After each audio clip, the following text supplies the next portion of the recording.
The TVWAN News is proudly brought to you by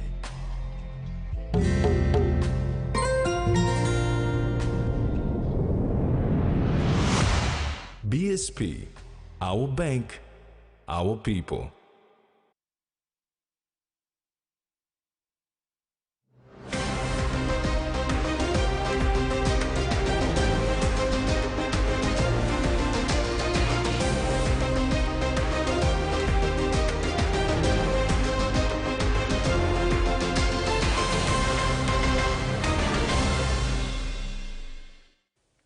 Hello, this is TVWAN News. I'm Jasmine Erujak. And I'm Rex Lita.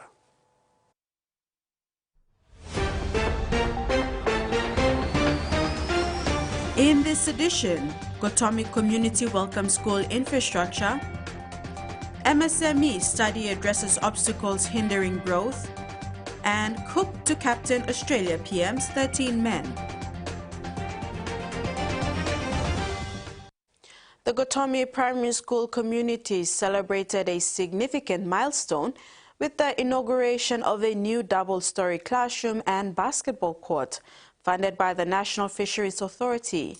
This 700,000 kina initiative not only enhances the school's infrastructure, but also aligns with NFA's Fish for School initiative, aimed at educating students about sustainable aquaculture. The event was marked by traditional dances, heartfelt speeches, and a collective vision for a brighter educational future.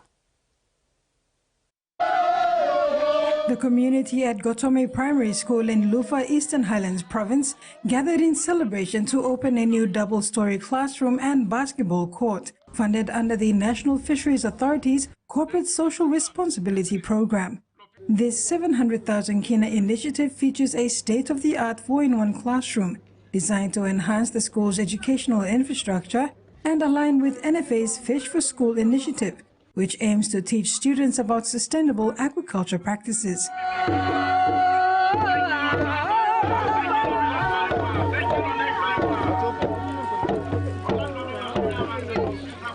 Students, faculty, and local residents filled the school grounds, excitedly welcoming distinguished guests, including NFA officials.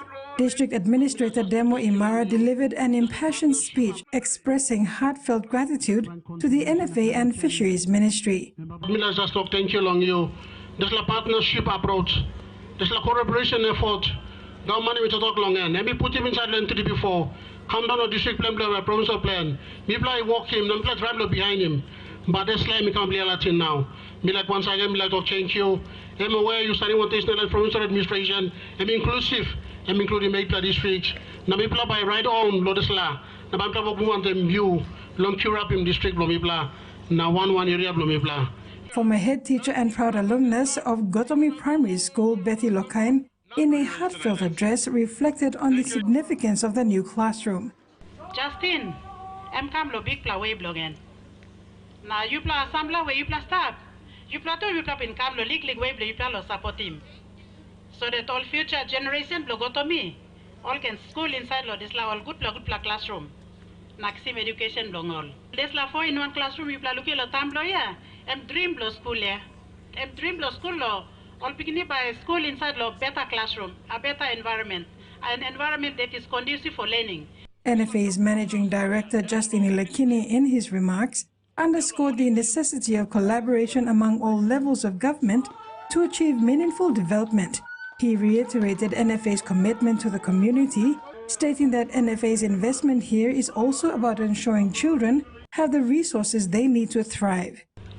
So, we want a one program, we call him Corporate Social Responsibility Program. And we have a program where NFA as a organization, we must get looks away inside the community. Lo building classroom, lo building housing, lo buy marasin, lo buy X-ray machine, na give lo people. This like classroom sanabe, lo fish blue, lo money blue. He announced plans to provide additional support, including desks and tables for the new classrooms and the installation of 2 tougher water tanks for clean drinking water. Carol Kidu Jr., TV1 News. The Gomi Vocational Training Center in Lufa District, Eastern Highlands Province, reached a new milestone on the 3rd of September with a staff house and perimeter fencing officially opening. The Managing Director of the National Fisheries Authority, Justin Ilakini, his team, and other distinguished guests attended the event. The Gomi Vocational Training Center in Lufa District marked a significant step forward on September 3rd with the opening of new facilities, including a staff house and perimeter fencing. Supported by the National Fisheries Authority, the event highlighted the center's role in expanding educational opportunities and fostering aquaculture development in Eastern Highlands Province. NFA Managing Director Justin Ilakini shared a personal connection to Gomi, reflecting on his upbringing in the area, and reaffirmed NFA's commitment to educational development. He announced NFA's plans to help relocate the local Foursquare church, allowing for the expansion of TVET programs at the center. Plenty on man Mary, sorry, plenty Yampla man, Yampla Mary, all Piginini, all back a chance to come to school. Police or government, all Togosem. Don't leave anyone behind. You be awesome country. You must lulu Kankan road to make sure some no one Piginini, education is not left behind. Peter Gara, Deputy Provincial Administrator, echoed the importance of employment creation, noting that through initiatives like inland fish farming, local communities can generate sustainable livelihoods. He emphasized that with PNG's vast resources, people have the potential to create their own employment and reduce dependency on external sources. So this law way look at in fish and one employment law, you may yet law man of place. Papua New Guinea is very unique long arbla countries. You may own him resource, you may own him ground. So you know one but time but me talk unemployment problem. Me it's a believer them. You may Papua New Guineans this la talk to unemployment, they must not can stop long. Instead of talk to you may. You may can create him employment through long fisheries, through long farming. Lufa District Administrator Demo Imara also expressed his gratitude for NFA's contributions, particularly the new infrastructure at Gomi TVET. He revealed plans to provide internet services to the Vocational Training Center. Give him some help him last year. And now, maybe ready finish. Long put him display internet service, display service, and help him all. Gomi, TVET, never just long and speed, long and people are true. And we can expand all on primary school too. At the conclusion of the event, Ilakini, on behalf of the NFA, committed to further supporting the Gomi Vocational Training Center by announcing plans to build another staff house. Carol Kiru Jr., TV1 News. Last night, the National Fisheries Authority officially announced 2 million kina in funding during a dinner marking the conclusion of project deliveries in Simbu and Eastern Highlands. NFA Managing Director Justin Ilakini revealed that 1 million kina would be allocated to establish an administration office for fisheries, emphasizing the need for proper facilities to enhance efficiency. The second 1 million kina will support the renovation of the provincial office and improve accommodation for public servants in Goroka. Ilakini underscored that better working conditions for officers lead to improved government service delivery. So that you can have your own office. Second, assistance public government, number 1 million, law helping house law fisheries officer. People look so some time and all officers see good, local house, well make it all good. Then you make one house, and make one benefit, then you look at them all good. All but perform. Human resources is important. They are the ones who will deliver those plans for us. The Commission of Inquiry into the January 10 riots has been told that most director roles in the constabulary, are being occupied on an acting basis. Most directors in this position shared this information with the inquiry, prompting the inquiry to summon the RPNG CHR division to clarify why most positions are in this state. Acting Director for our PNGC HR Manager Directorate, Paul Unipite, said this is the case based on directives by the Commissioner of Police. Unipite said COP Manning gave the direction to fill in the vacant positions. However, as and when these acting positions will be made permanent remains unclear. He added that most of the positions are on a contract basis, but many do not sign an official contract before they carry out duties under these positions. Unipite is also in an acting position and did not sign a contract to occupy this position. After the break, EGovernment Portal could make access to government service easier and Aropa Airport upgrade signed.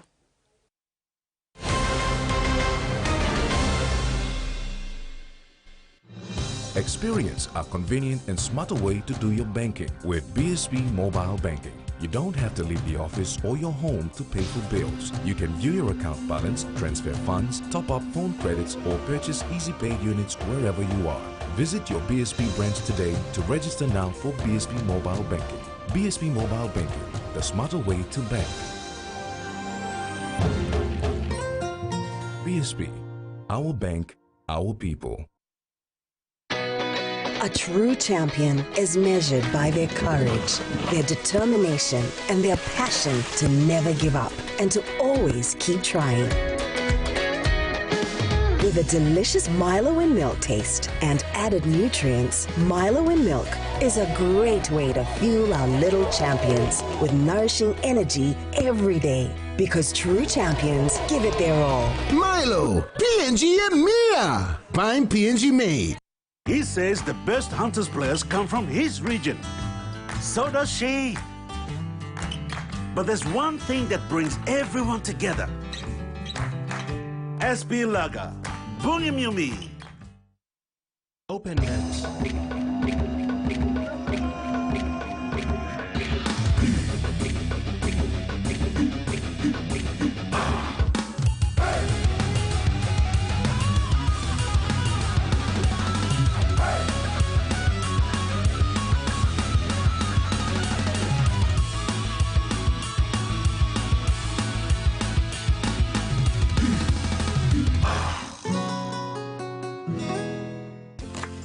Favorite meal for the day does feel good. Snacks noodles is my choice for a simple meal. It is easy to prepare and fast to cook, and with a touch of flavor and ingredients, quality noodles that can be cooked and enjoyed in many different ways. You see, my whole family loves it. It's made here in PNG and comes in different pack sizes. Snacks noodles, tastier but you like it more.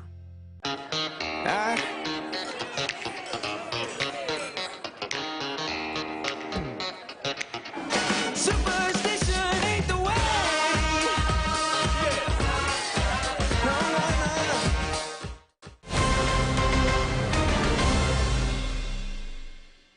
Welcome back. Papua New Guineans are now able to access government services quickly and efficiently through the EGovernment Portal. The application was officially launched Thursday, the 3rd of October. Several featured services include police clearance, school fee payments, water bill payments, access to academic results, and health services registration.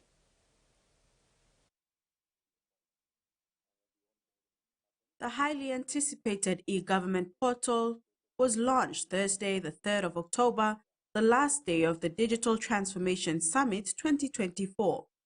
Department of Information and Communication Technology Chief Developer for EGovernment Portal, Samson Korawali, described the features of the portal, which includes the Service Portal, Service Wallet, and Service Pass. These services are aimed at enhancing government service delivery. Focus was building a EGov portal where you have services, to build a digital ID to access those services, and the digital ID is stored in the e-wallet, and when you access those services, we can take you to your payments. So online payments so that our citizens can transact and keep track of their flow so that they can receive their services. There are several feature services. Users can get a police clearance, pay school fees, pay water bills, access academic results, and register for health services. The ICT Secretary Stephen Matainaho shared that the portal is in its pilot stage. He stressed that sustainability is key for the project. And I would like to highlight that we're offering this service to the first 10,000 users, actually. It's pilot. We want to be very efficient in the way we run these services. We don't want the services that once you pop it up there, the lights have to be on. It's got to be 24/7. And we've thought this very well. And that, when we started looking at the policy, legal framework, and technology, we realized that the key word was sustainability. Kumo Consolidated Holdings Limited is a partner in delivering digital government services. The portal was launched by KCHL Managing Director, Professor David Kavanagh. This partnership will achieve the government's objective of digitally transforming our nation. The launching of the e-government portal is a significant step forward because of a lot of inefficiencies in terms of payment systems, water, power, telecommunications, MPIL, and so on and so forth. So if you can centralize, and that'll gain efficiency gains in terms of scale and scope for the country.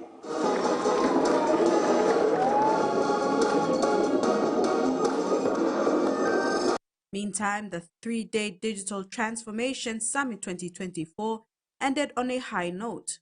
Other outcomes included the launching of the Government Talk newsletter and the DICT corporate plan. According to the Department of Information and Communication Technology Secretary Stephen Matainaho, the e-government portal is laying the groundwork for a biometric voting system for the 2027 national general elections. The work of the ministry under the leadership of our Honorable Timothy Massieu will ensure our impending biometric process in 2027 is fortified, transparent, and more accessible to our people. Moving on to the service portal, the launch of the pilot service portal marks a new chapter in how government services will be delivered to our citizens. The Papua New Guinea Investment Motion today signed a Memorandum of Understanding with the National Procurement Commission to work together within their respective roles to exchange information, facilitate and monitor business activities by nationals and foreigners in order to deliver their mandates diligently. The MOU was signed by the Managing Director of the IPA, Clarence Hoot, and NPC Acting CEO Joe Sapa. The National Procurement Commission is mandated by government to facilitate the public procurement process in the country by national, citizen, and foreign enterprises through the procurement process in compliance with the Public Finances Management Act. The IPA, on the other hand, is mandated to promote and facilitate investment in the country by national, citizen, and foreign enterprises through the certification and registration of such enterprises. The MOU with NPC is yet another milestone for the IPA to work together to ensure that business interests are safeguarded, whilst at the same time business operations are in compliance with the business laws of the country. I'm very pleased as the head of the National Procurement Commission to have Mr. Hoot and the team here.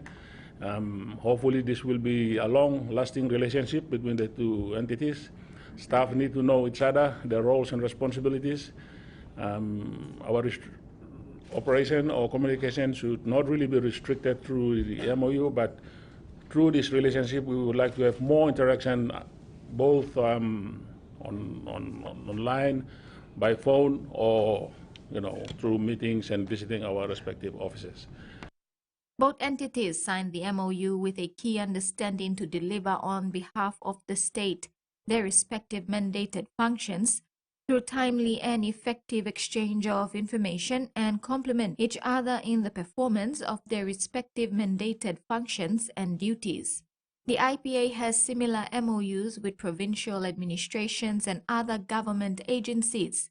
The MOUs with various provinces in the country enables the provincial administrations in partnership with the IPA to deliver IPA services through the establishment of IPA help desk in the respective provinces. Maricela Kelleton, TV1 News. The signing of the Memorandum of Agreement between the National Airports Corporation and the Autonomous Bougainville Government for the Aropa Airport Upgrade Project took place today. The Aropa Airport Upgrade Project is part of a total of 5 major projects being implemented under CADIP 2. For the update of Aropa Airport was signed today between the National Airports Corporation and the Autonomous Bougainville Government. The MOA enables both parties to work in collaboration through close consultation with the local communities to manage project-related land and social concerns. It is also an enabler for local community participation in the project through awareness activities, job opportunities, and gender empowerment programs. The agreement paves way for the implementation of the aircraft pavement strengthening, new terminal building, and associated works at the Aropa Airport, which anticipates to commence early next year, 2025. And that work will commence in 2025.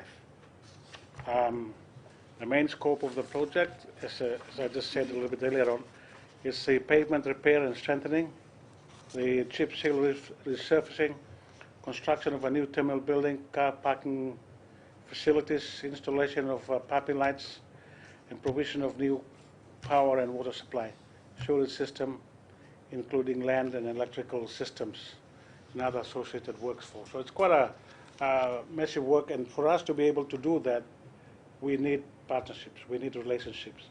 Upgrading of the new facility, it's a real significant and impact project to the people of Bougainville and the Autonomous Bougainville Government. So we are so pleased, we are so privileged to be part of this major priority infrastructure to that the NAC under the CADIP program has prioritized for the people of Bougainville.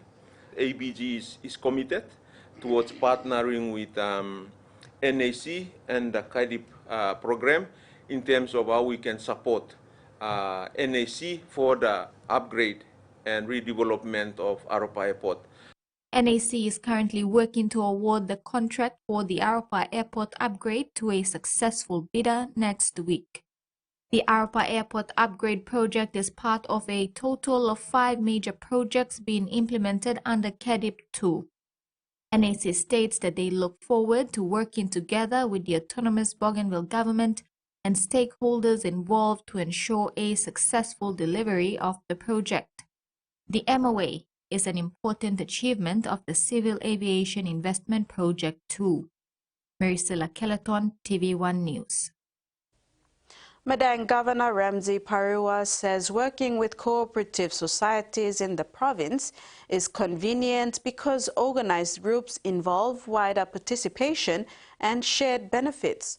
Furthermore, working with organized groups would have the advantage of bargaining power for price and would assist in cost sharing amongst rural farmers.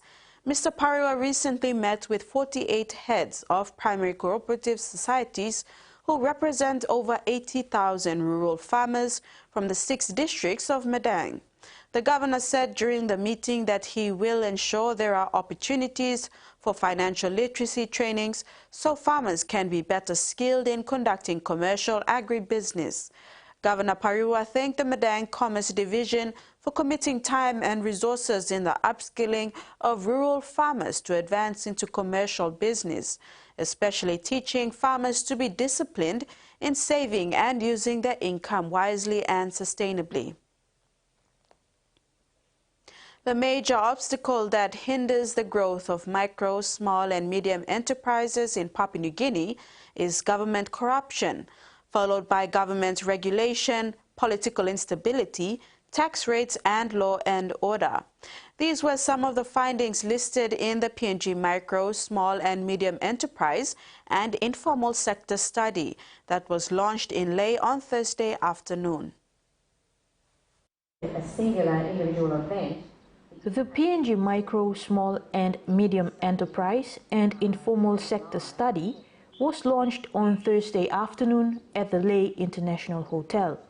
This landmark study was commissioned by the Australian government through the Australia-PNG Economic Partnership, which covered more than 2,600 businesses across 21 provinces, excluding Enga due to security issues. Well, when we did the study, we conducted the fieldwork across 7 weeks from June through to July in 2024, and yeah, it's always challenging having teams go out across, because we covered all of the provinces of Papua New Guinea except for Enga, and we also covered urban, rural and remote areas. So most of the challenges are around access, particularly the condition of the roads. The report outlined that government corruption is the major obstacle faced by small businesses, putting it at 69%, followed by government regulation at 42%, political instability at 40%, tax rates make up 37% of hurdles faced by MSMEs, and law and order make up 34%. We asked people about obstacles. What we found was that there are a lot of obstacles for business. So there are some that we would consider to be in the regulatory environment. For example, the regulations of government, also mentions, as you said, of government corruption, and also issues to do with, stability and law and order as well. So there are, when businesses are operating, they do have their own challenges in their businesses, but they also face the challenges that are in the country overall as well. I think probably one of the most important findings was that business owners really want to be heard. They want to have a voice. They want to participate in the development of policy and decisions about, the things in their sector that affect them. So, they know what their challenges are, and they also know what is working really well for them. So there's a lot of positive results in this study as well. But the main thing is to talk to people. If you want to know what people think, ask them. The report noted that access to finance remains a key barrier to growth and has suggested that the adoption of especially digital financial services may help to ease cash flow constraints. Access to loans and credit is also a major challenge, including financial and human capital constraints, as well as the greater need for the inclusion of women and the need for professional networking and mentoring opportunities. Kamela Guare, TV1 News, Leh. And now the finance news. The Kina closed unchanged at $0.2549 US in the interbank market. At Bank South Pacific, our Kina was buying $0.2474 US, $0.3582 Australian dollars, $0.2165 euro, and 35.99 Japanese yen. Looking at commodity prices at New York close, gold, palm oil, crude oil, and copper closed higher. The rest closed the day lower. And on the stock market, the Dow Jones closed lower, ASX closed higher, and all ordinaries closed higher as well. Overseas news is next. I'll join you after this short break. Stay with us.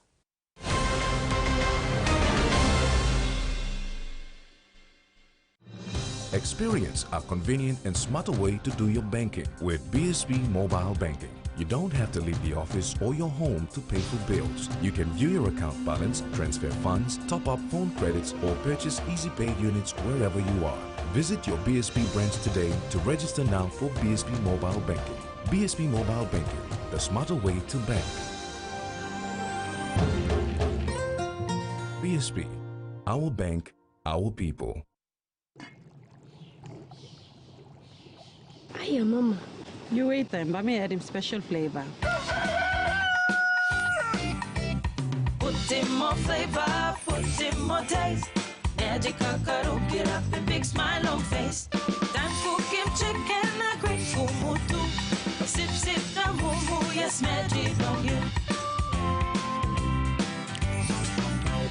Maggi, the taste PNG loves. Enjoy life when we work together, making happy memories that last forever. Hot in talk, young or old, a scale-raised family meal with home. We'll bring out the smiles, cause it's our favorite for minds. Tennessee Cola, scale rise, long scale, scale price. Tennessee Cola, scale rise, long scale, scale price. Amber, you like it?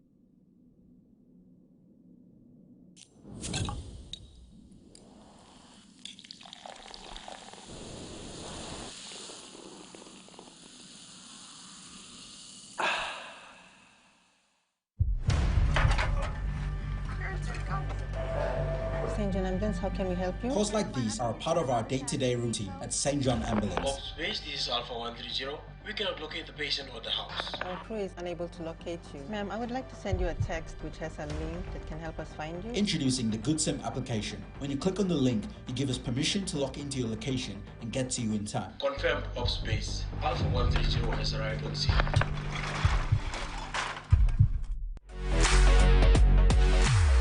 A straight kick.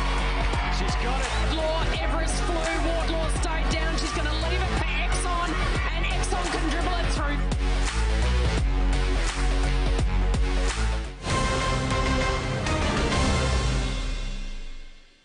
Thanks for staying with us. Regional defense leaders are continuing to meet in Auckland as the Pacific faces increased geopolitical tension, including pushback against China. There's rising condemnation for Pacific leaders after China test-fired a nuclear-capable missile with a dummy warhead into the Pacific. Waka said the test was extremely disappointing. Speaking at the United Nations General Assembly, Fiji's President Ratu William Katonivere condemned the test, saying, "We urge respect for our region and call for cessation for such action." It's understood the intercontinental ballistic missile landed within Kiribati's exclusive economic zone, less than 200 nautical miles from the uninhabited Millennium or Caroline Atoll. Meantime, the SPDMM concluded Thursday, 3rd of October. Pro-Palestinian events in both Melbourne and Sydney will go ahead despite calls to have them shut down. In Sydney, police launched a Supreme Court bid to stop the events, citing safety concerns. But this afternoon, the case was abandoned. Melbourne organizers say peaceful events here will proceed, with thousands of people expected to march on Sunday, followed by a Monday vigil on Monday, marking the one-year anniversary of the Israel-Gaza conflict. Almost a year, protesters have marched through Melbourne's CBD. But this week, the message is clear. Attending a protest on October 7th is not something that is appropriate in any way. It is a solemn occasion. It's not an occasion for protest. Monday will mark 1 year since the Hamas terror attacks, which saw 1,200 people killed in Israel. This is the biggest loss of Jewish life since the Holocaust. Melbourne organisers say they will forge ahead with both a protest on Sunday and a silent vigil on Monday evening to commemorate the tens of thousands of people killed in Gaza. The Australian Federal Police is investigating after a small number of people displayed the flag of Hezbollah, a listed terrorist organisation in Australia, at last Sunday's rally.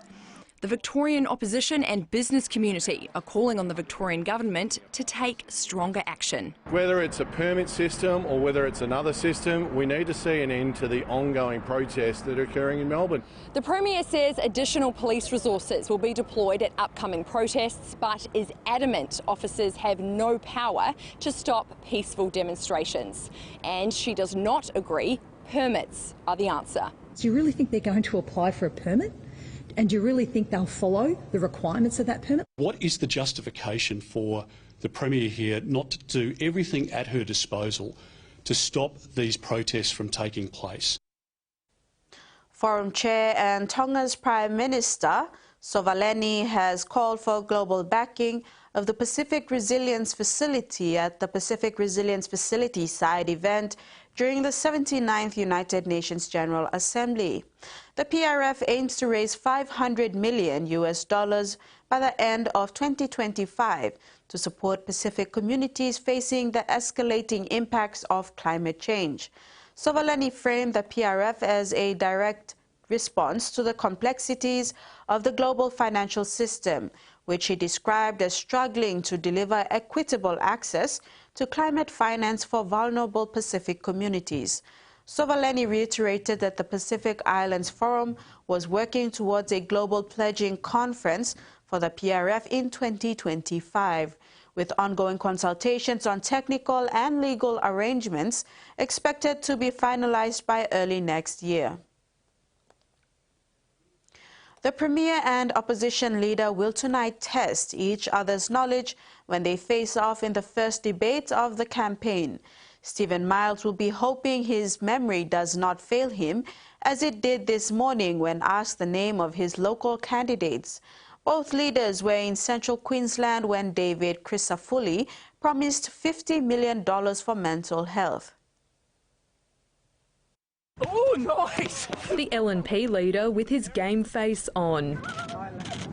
David Crisafulli courted the locals in Yeppoon before pivoting to health, where he promised to fund youth mental health services in the regions. If elected, we will invest $50 million to create 2 step-up, step-down facilities for mental health. The short-stay clinics provide around-the-clock care for children needing intensive support for conditions such as anxiety, depression and eating disorders. The LNP is promising to build 2 more, one in Rockhampton, the second to be announced. There's currently no facilities for young people between Cairns and Caboolture. That's a very, very big area. Regional GPs say the situation is dire. It's absolutely critical that we get mental health services into rural and regional Australia. It is a huge unmet need. Hey. The Premier was meeting power station workers in his second visit to the electorate of Morani in just 24 hours. But he drew a blank when asked to name his Labor candidate, Susan Tedder. I don't have that detail in front of me. You don't know the name of the candidate that's running for your team in the seat that you're in today? Susan? Yeah, of course, it's Susan. Yeah. He was making more energy price promises at the state-owned Stanwell power station. A government I lead will guarantee that prices in Queensland will always be lower than elsewhere in the electricity market. So much to say about power, yet his energy minister was missing. Mick de Brenny was down in Brisbane attending federal court to give evidence about the 2021 explosion at the Callide power station in central Queensland. He maintains he was not aware of any maintenance issues nor any funding restraints. Those are matters that are subject to the examination, the questions I responded to in the courtroom, but I've been consistent in my response. The issue a thorn in the side for Labor after an independent review found the state's power company, CS Energy, failed to implement effective safety practices in the lead-up to the catastrophic failure. Both the Premier and opposition leader have now returned to Brisbane for the first of 3 debates. The leaders will go head-to-head and will also get to ask each other questions in a bid to convince voters why they have what it takes to lead the state. The Solomon Islands is ramping up their fight against climate change, demanding immediate global action on shipping emissions. At the 82nd session of the Marine Environment Protection Committee, the nation, alongside other members of the 6 PAC Plus coalition, called for a universal levy on shipping emissions to align with the 1.5-degree global warming target. Solomon Islands Minister of Infrastructure Development Manasseh Mailanga called for the finalization of this basket of measures now and their approval in 2025. The Solomon Islands push comes as part of a broader effort by Pacific and Caribbean nations to decarbonize the maritime sector an industry responsible for nearly 3% of global greenhouse gas emissions. For those that missed out on a European summer, La Dolce Vita is coming to Melbourne this weekend, celebrating the city's long-standing ties to the continent's boot. The 46th Melbourne Italian Festa hopes to sell more Australians on a Roman holiday. Go. As these competitors found out, arancini are easy to eat, but not easy to eat quickly. 5, I got 5 down. It's a preview of more competitions to come this weekend. Once up and running, the Royal Exhibition Building will welcome 35,000 people for the annual Italian Festa. It's not just about food and wine. Demonstration of makeovers, so how to dress up as an Italian, how to make up as an Italian. ABS data shows more Australians than ever are visiting Italy, with a record-breaking 312,000 making the trip last year. It's a number the Italian government is keen to keep growing. There are a lot of reasons why to go to Italy, and these regions and these representatives from Italy are here to tell all the Australians what there is in Italy waiting for them. It is a kind of tourism which is a slow tourism. It's a tourism that, it doesn't talk just to your eyes, but goes straight into your heart. Organisers plan to sell more than 300,000 meals over the course of the weekend. That includes plenty of Italian wine and beer, gelato and arancini bowls. All of this in the hopes of luring more tourists to Italy, one bite at a time. Back home, the Department of Community Development, Youth and Religion and SP Brewery have signed a Memorandum of Understanding to work together to combat gender-based violence. The MOU will look into awareness programs on various mediums. The MOU is not time-bound. Gender-based violence continues to be a cause for concern in the country. According to the United Nations, at least 60% of Papua New Guinea's women and girls have experienced physical and/or sexual violence at some point in their lives. This is doubled the global average.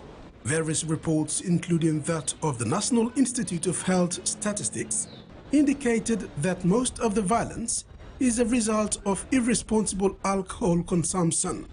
This is besides from sorcery accusations-related violence. The signing of the Memorandum of Understanding between SP Brewery and the Department of Community Development, Youth and Religion provides a platform to address and combat GBV and related issues in Papua New Guinea. SP Brewery Managing Director Ed Wegemans said the company's alcohol products have been labelled as contributing factors in GBV. Hence, the brewery is being given an opportunity through the MOU to work with the government to campaign against all forms of violence. So this MOU is really significant for us because in our normal communication we always call out on responsible consumption, but that is through the channels of corporate communication.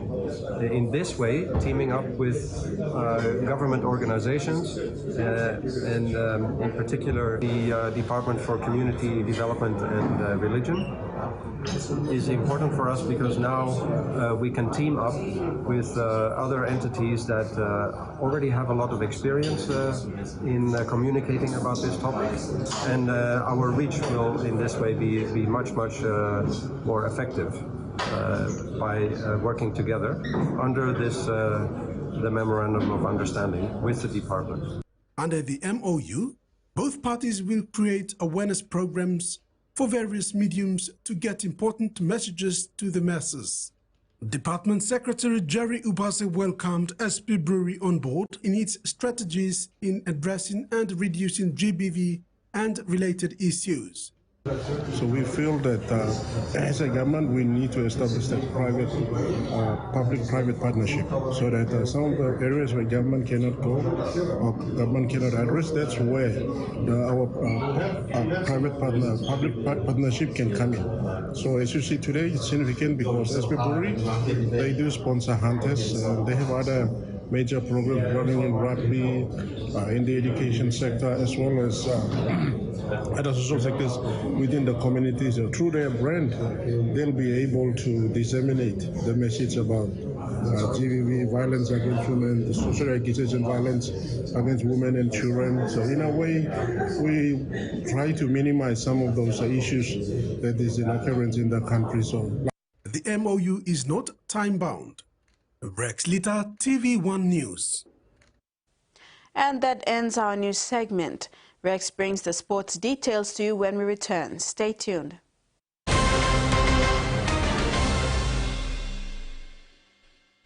Dreaming for more than the life we know.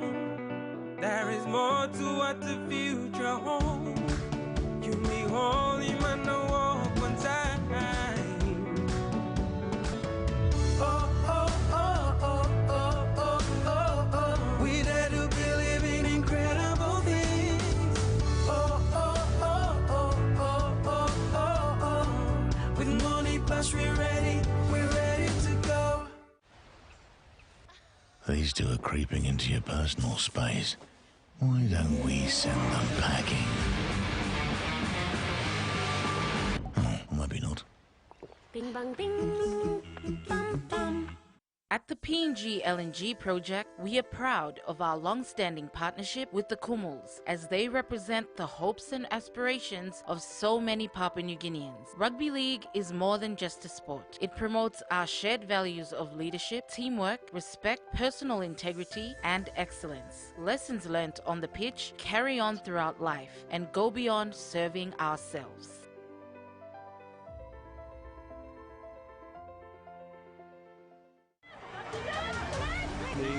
Not by it, and the ball has been put through, and the pass is a beautiful one.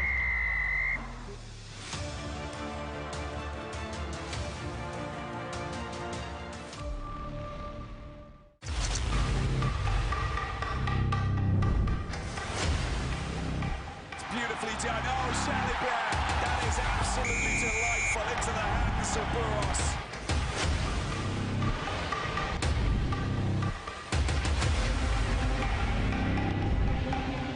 Over. They won't need the advantage because they've scored.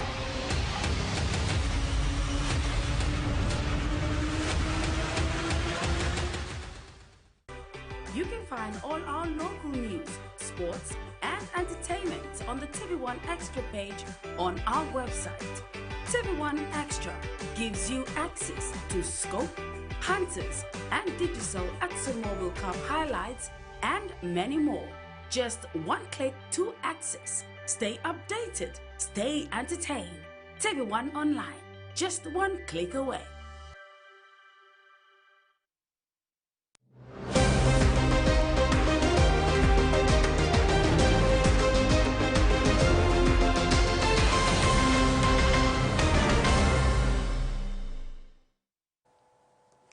Welcome back. PNG Homegrown Squash prodigy Timona Alakos Kribis is now the top-ranked under-13 squash player in Australia. She shreds to the top position after she starred in the recent 2024 Australian Junior Championships singles and defeated her opponent, Cleo Paulava. President of Port Moresby Rackets Club praised Timona's achievement at the Junior Championships.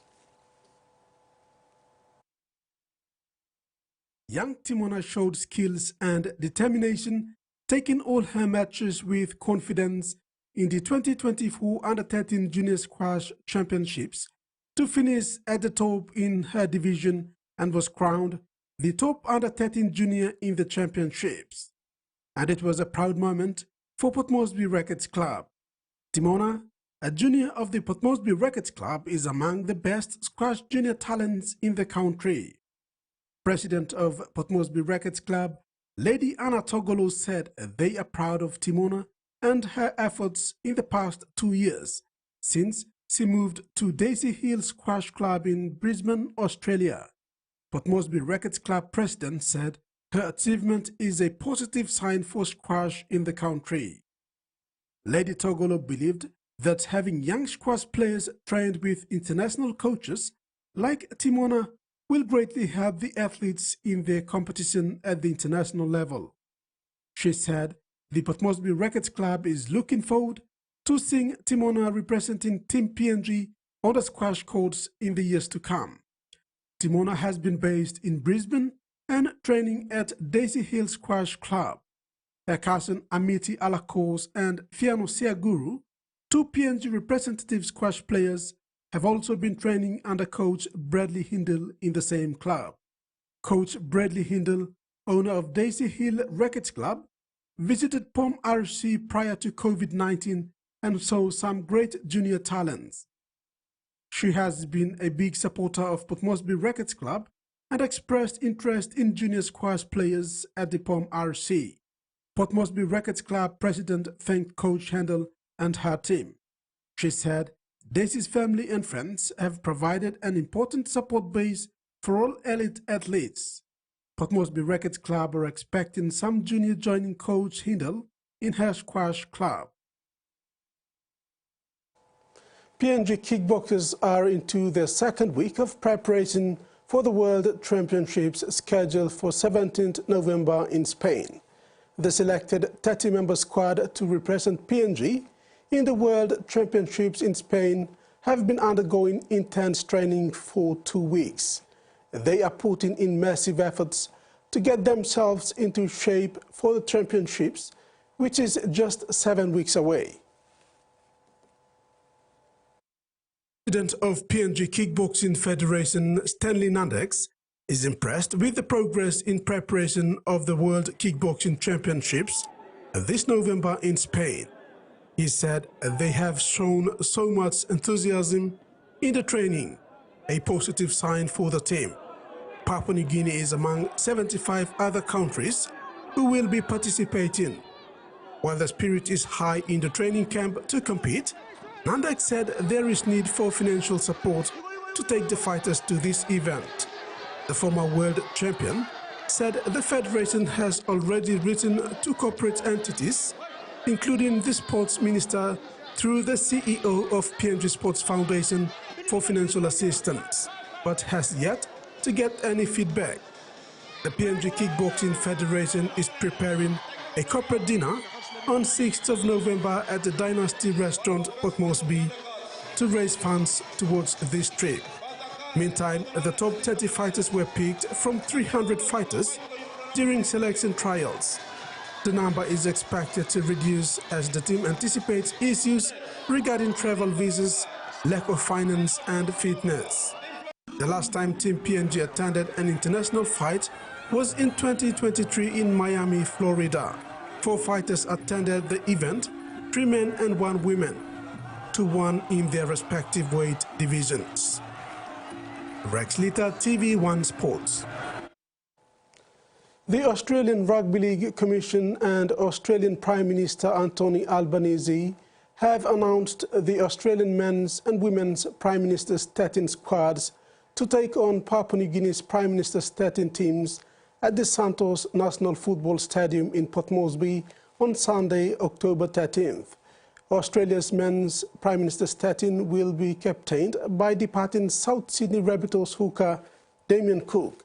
The team will include some of the best up-and-coming players, including Fletcher Sharp and Dylan Lucas of the Newcastle Knights, Lachlan Galvin of West Tigers, Talis Duncan of South Sydney Rabbitohs and Kyle Weeks of the Canberra Raiders.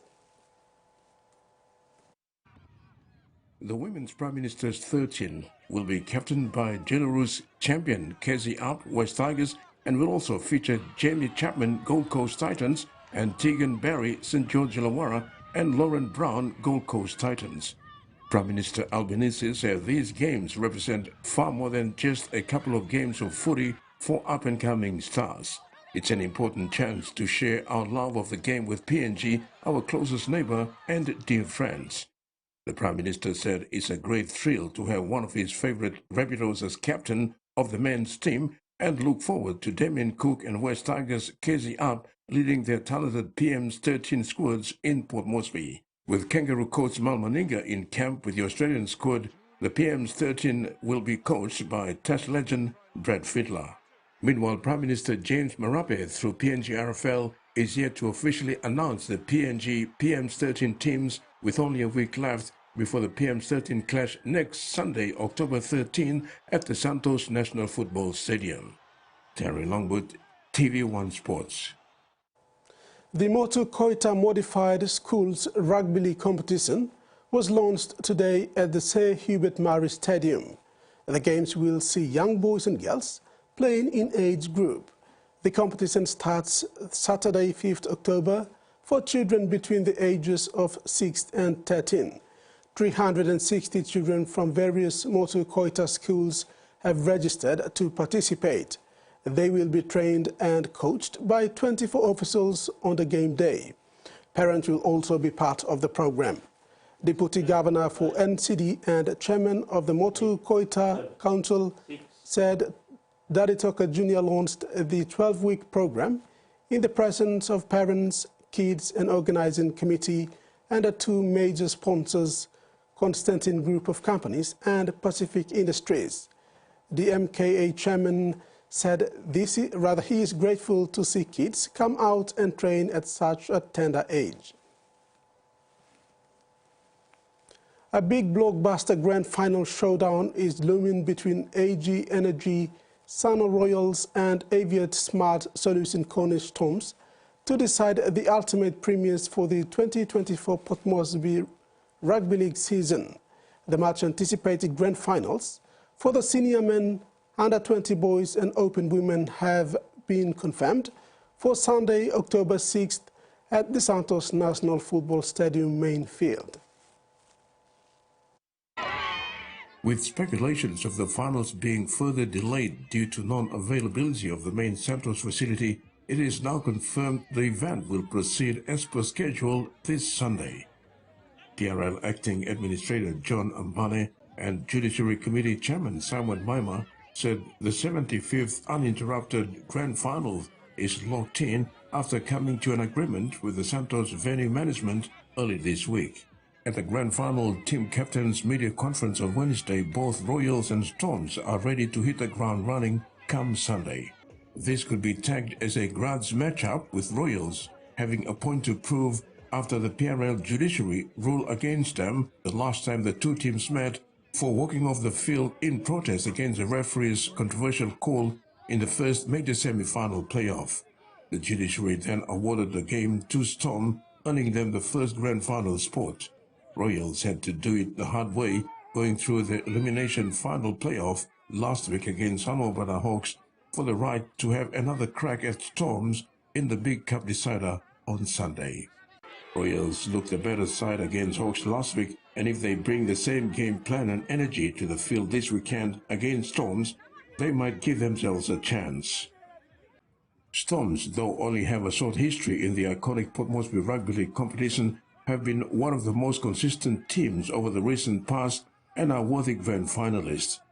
Royals, on the other hand, are a foundation club with decent winning track record. They won the title in 2022 over Double Warriors. Royals have won 3 premierships out of 5 attempts, and this would be their 5th grand final appearance. After the game against Tony Storms, so Judiciary working good player one so we agree to so angriness we just start him now. First 40 and second 40.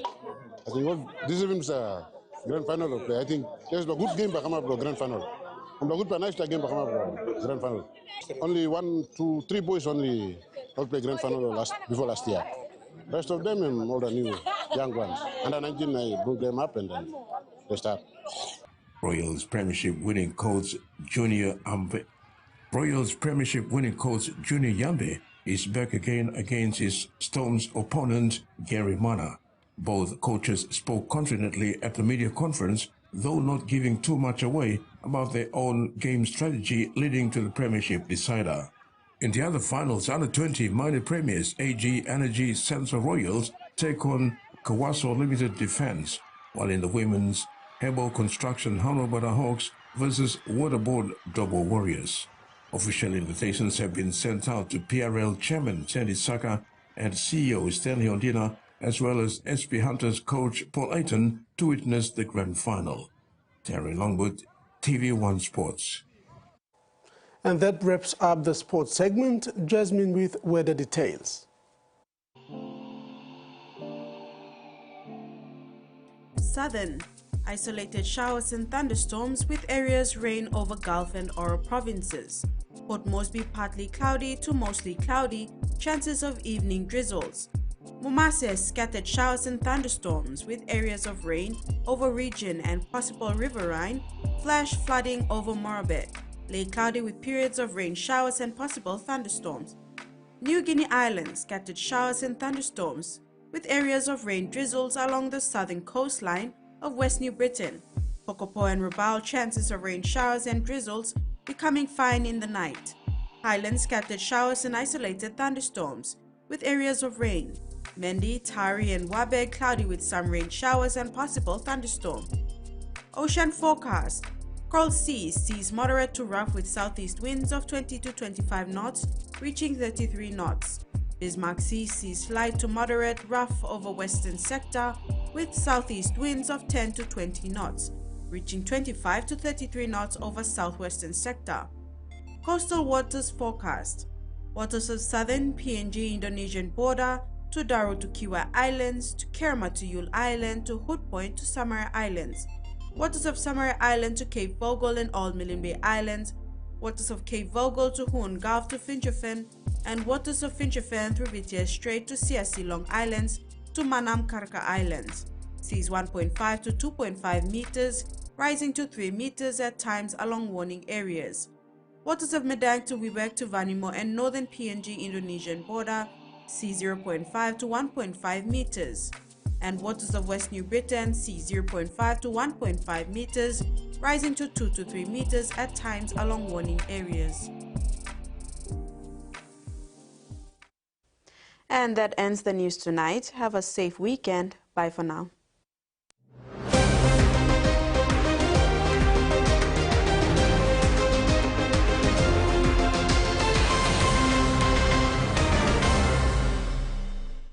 The TV1 News was proudly brought to you by